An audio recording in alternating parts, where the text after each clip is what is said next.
La sensation de la nuit maintenant, l'élimination encore précoce de l'Allemagne, Benoît. C'est l'image du jour, celle du retour des joueurs allemands. Vous allez la voir à leur camp de base, visage fermé forcément.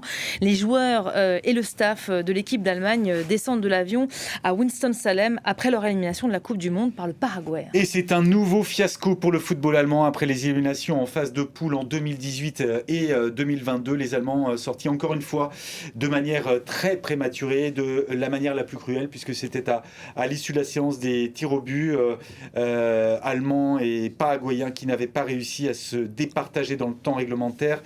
C'est le Paraguay qui avait ouvert le score totalement contre le cours du jeu avant l'égalisation de Kai Havertz. 3 pénaltys ratés par les joueurs allemands lors des tirs au but, et c'est l'aventure américaine donc qui s'arrête à Boston pour les hommes de Julian Nagelsmann, son jeune sélectionneur, 38 ans, dont on voit mal comment il pourrait conserver son poste après cette nouvelle déroute. Une première défaite au tir au but pour l'Allemagne en Coupe du Monde a battu les joueurs allemands à l'image d'Antonio Rüdiger. Écoutez.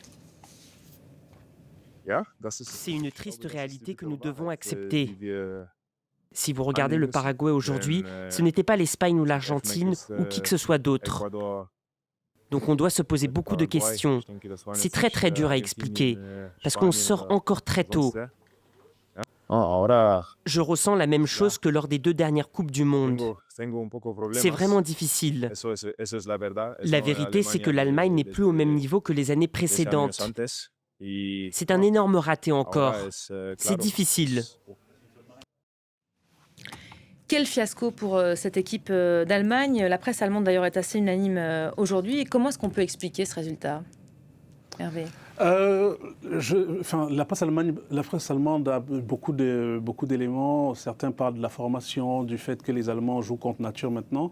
Mais je dirais que Nagelsmann y est pour quelque chose, parce qu'on voit bien que entre le parcours éliminatoire et la phase finale, il a changé beaucoup de choses. Et puis, je trouve qu'il a pris des risques dans la mesure où même son capitaine, qui joue plutôt au milieu de terrain en club, et qui constitue le meilleur milieu de terrain. Ça a été une interrogation d'ailleurs, le positionnement de Kimmich. Et alors que c'est le meilleur milieu de terrain d'Allemagne et celui du Bayern, il a changé de position. Il y a ce problème avec le gardien de but, si bien qu'ils sont repartis chercher Neuer qui était en retraite internationale. Donc je pense que dans la constitution de son groupe et dans l'animation de ses matchs, il lui a manqué quelque chose. Il est en poste depuis 2023, c'est impossible que la DFAOB, la Fédération allemande, lui renouvelle la confiance Non, je pense qu'il est arrivé au bout. C'est un jeune entraîneur qui a eu des idées très arrêtées. Je pense que finalement, c'est le genre d'entraîneur qui est même plus à l'aise dans un contexte de club où on a les matchs, les joueurs tous les jours, et ce qui permet de mettre ses expériences. Mais pour une sélection, je pense qu'il n'est pas forcément adapté. Ça nécessite peut-être plus de bouteilles. Et je pense que là, il est arrivé au bout du chemin. Je vais vous demander à tous les deux peut-être de vous mettre dans la tête de ces joueurs allemands. Est-ce que les traumatismes, les fiascos donc de 2018 et 2022, il y a eu ces défaites aussi face à l'Équateur qui a réveillé de vieux démons, de vieux souvenirs, de mauvais souvenirs pour ces joueurs allemands. Est-ce que ça a peut-être pu peser dans les têtes de ces joueurs-là au moment de s'avancer pour ces tirs au but ? Complètement. Moi, je pense vraiment que ça peut... Alors, on voit, c'est un peu comme avec l'Italie, qui ne rate jamais une Coupe du Monde. Et quand une fois ça arrive, ça se répète 3 fois de suite. Donc il y a un trauma qui s'installe finalement. Alors, je pense que si on perd ses repères comme ça, et on ne sait plus qu'on est l'équipe qui va toujours loin dans cette compétition et qui n'est jamais éliminée en phase de poule, quand ça s'installe, évidemment, le doute est toujours là.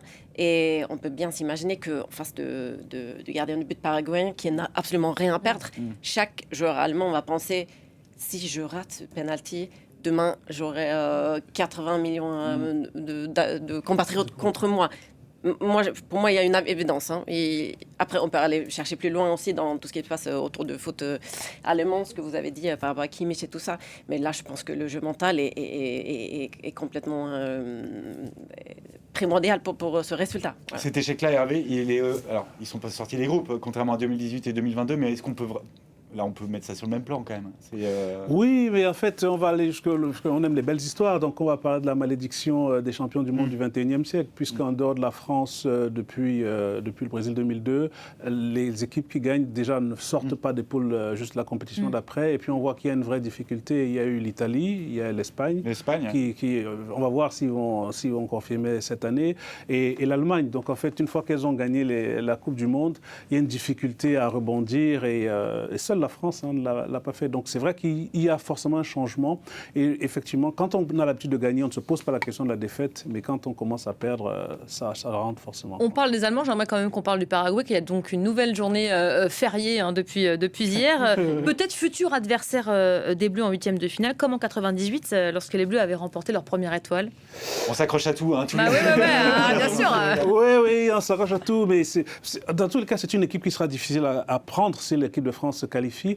Et je trouve que c'est une équipe qui a les valeurs qu'on associe d'habitude au football paraguayen. C'est-à-dire qu'il y a très peu de joueurs vedettes, mais une énergie, une agressivité sur chaque ballon. Ils jouent chaque match comme si c'était le dernier et qu'ils représentaient vraiment, je crois que c'est 4 millions d'habitants Paraguay. C'est pas une grosse population. Ils jouent là-dessus. Mais juste un petit détail, parce que là, pour le coup, je ne sais pas si c'est un signe, c'est que l'Allemagne et surtout Emmanuel Neuer sort contre le Paraguay. Paraguay qui avait un gardien qu'on traitait de fantasque justement en 98 et qui était déjà un gardien qui jouait en se mêlant au milieu de la défense, alors que Chilavert, oui, et l'opinion internationale retient que c'est Manuel Neuer qui a été le premier gardien à le faire. Donc c'est une sorte de clin d'œil qui m'amuse.